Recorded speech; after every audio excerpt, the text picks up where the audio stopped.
자유한국당 이야기인데요. 먼저 영상으로 함께 만나보시겠습니다.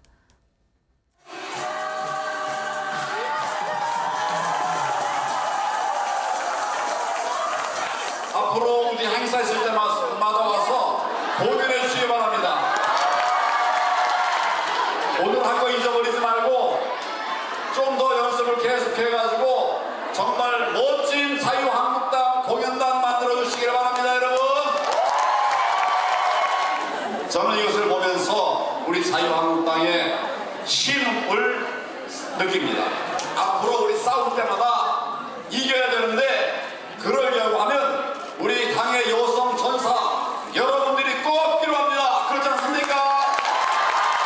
우리 국민들이 그래 자유한국당이 역시 잘해 그렇게 공감할 수 있도록 다시 우리를 회복시켜야 되겠는데 여러분이 그 역할을 할 수 있겠습니까? 우먼 페스타에서 좀 논란이 있었는데 어제 당에서 공식적인 입장을 밝혔습니다. 그것으로 대신하시면 될 것 같습니다. 예, 수고들 하세요. 예. 지금부터 청가 소식 함께해 주실 세 분입니다. 정태현 변호사, 김근식 경남대 교수, 양절 변호사 이 자리에 나와 있습니다. 안녕하십니까? 안녕하세요. 안녕하세요. 당이 주최한 여성 행사인데요. 여성이 주인이 되는 자리. 그런데 어쩌다 저런 해프닝으로까지 번졌을까요? 김 교수님, 황교안 대표가 오늘 우리가 많은 좌파에 의해서 협공을 당하는 것 같다라고 하는 섭섭함 혹은 불쾌함을 표현하던데 어떻게 해야 했을까요? 그 행사장에서 말이죠. 물론 이제 행사가 앞부분에 강연도 있고 토론도 있고 뭐 세미나도 있고 마지막에 이제 각 도당 여성위원회 같은 경우 이제 장기자랑 형식으로 간 거기 때문에 네. 사전에 지도부가 저런 일이 있을 거라고 예상은 못했을 거고 알지도 못했을 겁니다. 그러니까 그런 면에서 보면 저것만 톡 떼어내가지고 전체 행사를 이렇게 비판하는 것에 대해서 황교안 대표가 억울하다고 볼 수는 있는데 네. 저는 이제 문제는 뭐냐면 저 자리에 저 행사를 다 보고 나서 황교안 대표의 발언이죠. 그러니까 저걸 사전에 인지 못했다고 그래서 뭐 그렇다면 저걸 미리 알아가지고 왜 그걸 미리 막지 못했느냐고 비판하는 것은 좀 무리일 수 있으나 네. 저런 게 나오면 지금 자유한국당의 공식 정당 행사이고 특히 여성위원회 행사인데 네. 저런 식의 장기자랑을 준비한 그 해당 도당의 여성위원회가 문제가 있다고 하면 현장에서 대표로서 조금 지적을 해주는 게 필요했었죠. 네. 그것도 뭐 너무 세게 할 필요 없었지만 좀 안타깝다, 뭐 유감이다라고 표현을 하든가 했을 텐데 네. 우리 지금 나온 것은 그 화면 작게 다 보고 나서 네. 이렇게 우리 끝까지 잘 갈 것이다 라고 이야기한 면에서는 대표의 성인지성은 분명히 문제가 될 수밖에 없는 거죠. 네.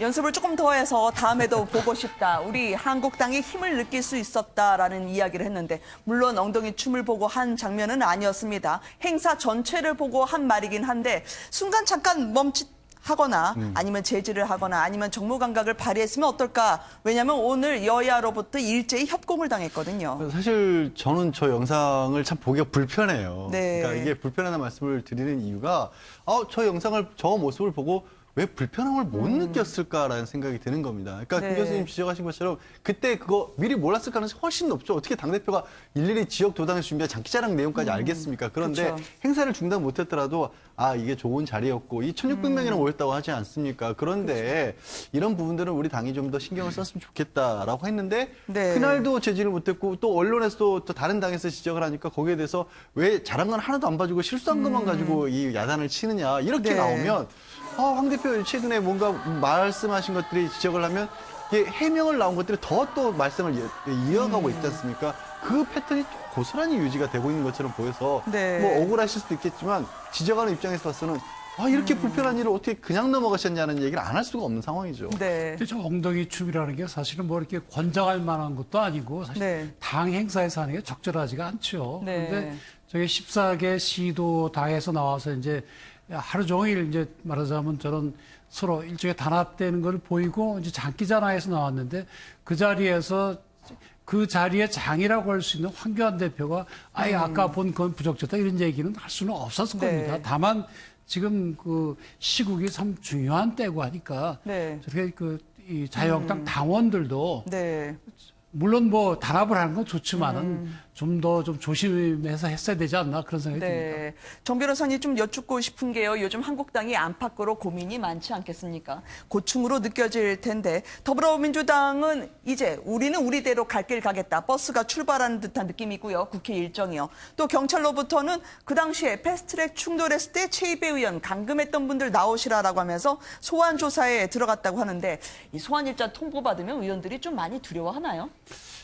뭐 크게 두렵지는 않겠지만 실질적으로 이제 특히 이제 국회법에 네. 그걸 새로 정해놓지 않았습니까? 패스트트랙 그런 세죠. 그런 네. 그 폭력이라는 걸 이렇게 엄벌에 처하도록 돼 있고 실제로 전부 다 채증이 돼 있지 않습니까? 그렇죠. 동영상도 다 있고 그러니까 네. 가서 아니라고 할 수도 없고 다만 혹시 뭐 희망하기로는 민주당 측에서 고발을 취하하고 한국당도 고발 취하하고 그렇게 했으면 하는 마음이 큰데 네. 지금 고발 취하 없다는 거 아닙니까? 그러면 그렇죠. 법적으로 따지면은 소환하면은 갈 수밖에 없죠. 안 가면은 아니 말로 체포영장도 네네. 발부받게 할 수도 있고요. 그래서 네. 자유한국당 의원들 깝깝할 수가 있는데 일단 그런 거는 뭐 앞으로 그 민주당하고 같이 협상을 해서 푼다 하더라도 기본적으로 네.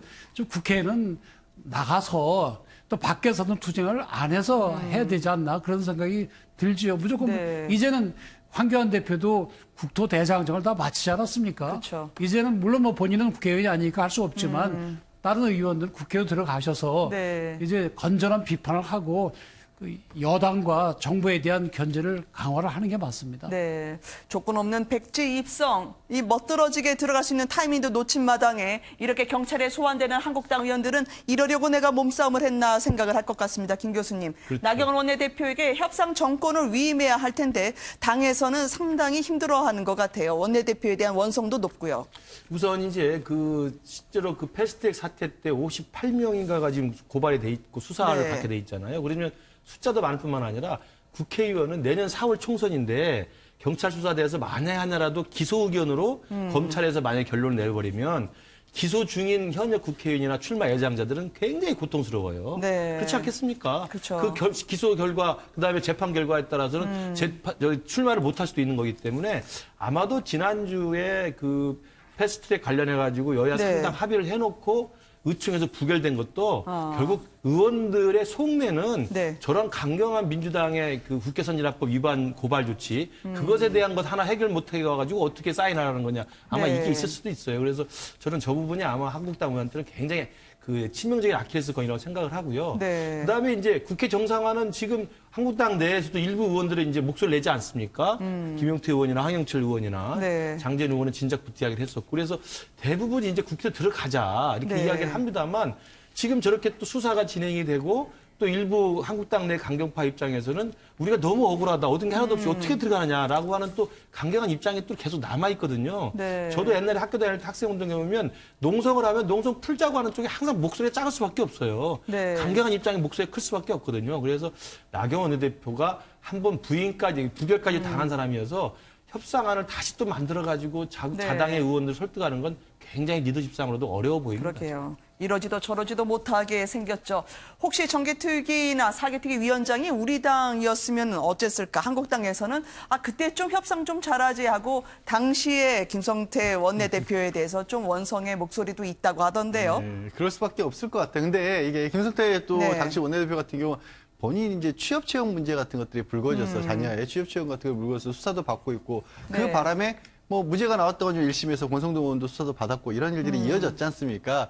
그러다 보니까 이게 당시에 굉장히 세게 나가는 것처럼 해서 네. 뭐 이렇게 국정조사도 하고 특검도 만들고 했지만 결국 결과적으로는 당에 해가 더 많았다라는 원성을 하는데 저는 그것도 약간 좀 뭐랄까 핑계 내지는 누군가에게 네. 희생양 누구 때문에 이렇게 됐어요를 만들어내고 있는 것 같아요. 자유한국당에서.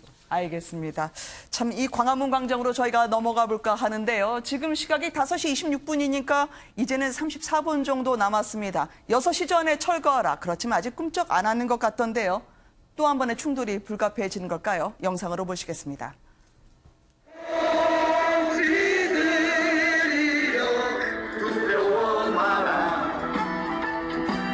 우리가 반드시 이긴다. 우리가 반드시 이긴다.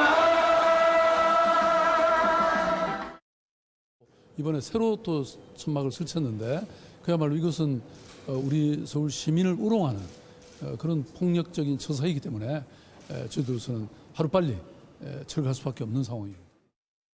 그런데 아마 그분들이 철거 이유 중에 하나가 예. 트럼프 대통령께서 방한하시는데 경호상 어려움도 있고 또 뭐 미관상 문제도 있다 아마 그래서 만약에 그렇다면 트럼프 대통령 오시는 기간까지는 예. 저희가 텐트를 자진 철거하는 것도 옳은 것이 아닌가 저희가 그렇게 생각하고 있습니다. 트럼프 대통령이 오시면 길을 비켜줘야 하지 않을까. 그래서 자진 철거 가능성도 내비치긴 했습니다만 아직까지 움직임은 전해지지 않고 있습니다. 어떻게 할까요? 우리 공화당은 말이죠.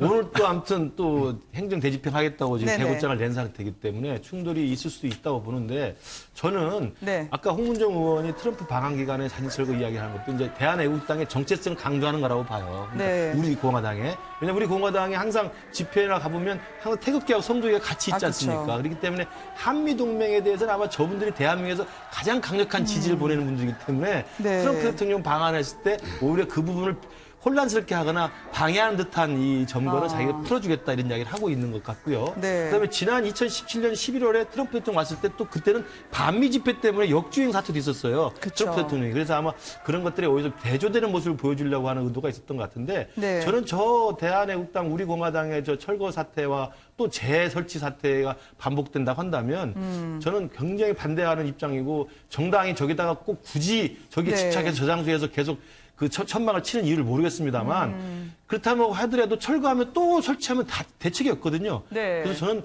박원순 시장 입장에서도 국민들이 알아서 평가하게 그냥 내버려 두는 것도 하나의 방법이 아닐까라는 현실적인 고민도 좀 생각을 해볼 필요가 있다고 봅니다. 오늘 저 유튜브 화면 안에는 김진태 의원도 들어갔는데 가시는 건가요? 모르겠습니다. 네. 뭐 아무튼 그 당시에 태극기 집회나 이 박근혜 대통령 억울하다고 하는 집회에 항상 단골로 참석했던 분이기 때문에 네. 당연히 뭐 우리 공화당의 입장에 대해서는 친화적 입장을 갖고 계신 분이죠. 네, 정 변호사님 여쭙고 싶어요. 지금 뭐 박원순 시장은 쓰러져도 다시 일어나는 텐트 없도록 하겠다라고 조치를 취하고 있고요. 지금은 서로가 서로의 월급을 가압류하겠다라고 얘기하는데 그게 근데 가능한 얘기입니까? 누가 센 말 하나 경쟁하시는 것 같던데요. 일단 서울시에서는 행정대집행 할 수 있고요. 네. 그다음에 행정대집행 과정에서 서울시 직원들에 대해서 폭행을 행사한다든지 그렇게 되면 물론 이제 공무집행 방해, 또 여럿이 네.